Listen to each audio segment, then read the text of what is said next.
Estimados estudiantes, reciban cordiales saludos, dando cumplimiento a nuestros sílabos de la unidad didáctica de materiales industriales. Iniciamos la sesión con el tema clasificación de los materiales. Capacidad. Al finalizar la sesión de clase, el alumno estará en la capacidad de clasificar y diferenciar los materiales usuales utilizados en el mundo industrial. Índice. Vamos a tratar en esta sesión de clase introducción a los materiales industriales y la clasificación de los materiales.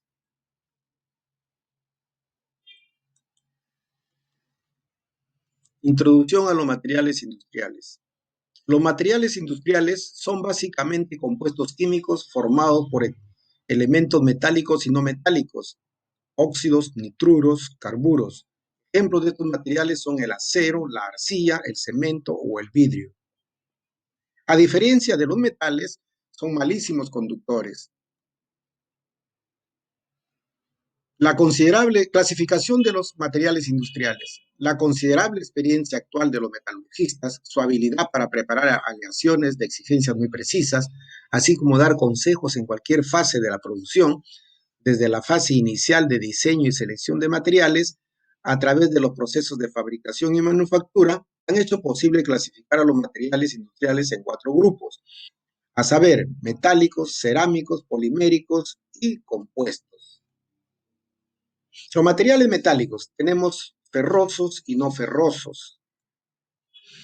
Materiales cerámicos, tenemos los materiales de construcción, por ejemplo. Los materiales poliméricos o plásticos que se subdividen en termoplastos, duroplastos y elastoplastos. Los materiales compuestos, por ejemplo, los materiales de construcción, la madera, el hueso, el adobe, por ejemplo. Entonces vamos a ver cada uno de ellos. Comenzamos con los materiales metálicos. Debido a su amplia gama de propiedades utilizables y a su general disponibilidad, los metales constituyen una clase de materiales que son de primera importancia en las necesidades de la sociedad moderna. Los metales se clasifican en ferrosos y no ferrosos. Los metales ferrosos o aleaciones ferrosas. A esta clase pertenecen los aceros de construcción, que tienen menos de 0,5% de carbono. Por ejemplo, tenemos tornillos, perfiles en U, las planchas laminadas de diferentes espesores, los aceros para herramientas, que son aquellos que tienen más de 0,5% de carbono. Por ejemplo, lo constituyen las brocas, los cinceles, los martillos. El hierro fundido o fierro fundido son aquellas aleaciones de hierro y carbono que tienen más del 2% de carbono. Por ejemplo, tenemos los bloques de cilindros o los monoblocks de los motores de los vehículos.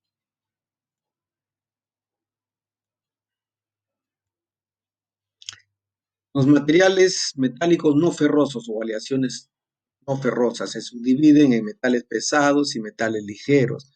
En los metales pesados tenemos al plomo. Por ejemplo, se utiliza bastante en mordazas de protección, en la fabricación de placas para baterías o acumuladores de corriente. El cobre, que utilizamos bastante como cables eléctricos, en puntas para cauquines. El latón, que es una aleación de cobre zinc, se utiliza bastante en la grifería, en las cubiertas para los barcos. El bronce, que es una aleación de cobre estaño. El zinc, que se utiliza bastante en la fabricación de cuerpos de carburadores resistentes. El estaño se utiliza bastante como un electrodo en la soldadura blanda, para cubiertas, etc. Luego tenemos a los metales ligeros. Básicamente vamos a estudiar los más importantes. Dentro de ellos tenemos al aluminio y sus aleaciones. Ejemplo, se utiliza bastante en las tiras de adornos, en los reflectores. Ahí cabe destacar acá una aleación importante, es el duraluminio. El magnesio y sus aleaciones, por ejemplo, se utiliza bastante como elemento de aleación en las fundiciones para obtener la fundición nodular. También para fabricar juegos artificiales. El titanio y sus aleaciones se utiliza bastante por su resistencia mecánica, se utiliza bastante en la industria de la aviación, en la fabricación de autopartes, en las bielas, muelles de válvulas, tornillos de dilatación. etcétera. Ahí tenemos algunos ejemplos de aplicación de estos elementos metales ligeros. Luego tenemos a los materiales cerámicos. Los materiales cerámicos son materias inorgánicas de baja conducción eléctrica y mecánicamente frágiles. Tenemos ahí los ladrillos, adobes y todo tipo de tabiques usados en la industria de la construcción. Luego tenemos a los materiales plásticos.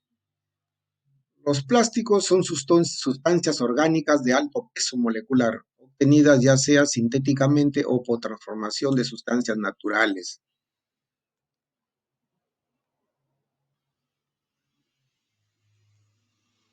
Ahí tenemos algunos ejemplos. Los materiales plásticos se producen mediante procesos químicos de polimerización. ¿Ya? Ahí está, forman polímeros. Seguimos con la clasificación de los materiales. Tenemos los materiales compuestos. Un material compuesto o composite es aquel formado por la combinación de dos o más materiales de manera que se obtienen unas propiedades que no poseían pues los materiales de partida. Un material compuesto es un material multifase, en general obtenido artificialmente, existiendo fases químicamente diferentes donde una actúa como matriz, que debe ser continua, y la otra de refuerzo, que debe estar dispersa dentro de la estructura. Ejemplos de estos materiales compuestos desde la antigüedad tenemos la madera, el hueso, materiales compuestos reforzados con fibra de vidrio, que son importantes tecnológicamente hoy en día. Los más habituales son los de matriz polimérica, ¿no? Que vienen a ser plásticos reforzados, presentan elevada resistencia y baja densidad, con lo que se consiguen elevadas propiedades específicas. Conclusiones. Los materiales compuestos consisten en la mezcla de dos o más materiales en forma de matriz y refuerzo para formar un nuevo material, pero con propiedades mejoradas. Las propiedades de los mismos dependen de la naturaleza de la matriz y el refuerzo, y de la concentración, distribución, morfología, orientación de este último también. Como hemos dicho, lo constituyen la madera, el papel, materiales de construcción, ¿no? Ahí ven algunas figuras. Si hubiera alguna preguntita que hacer, háganla, jóvenes, y si no, muchas gracias por su atención. Nos estamos viendo la próxima sesión.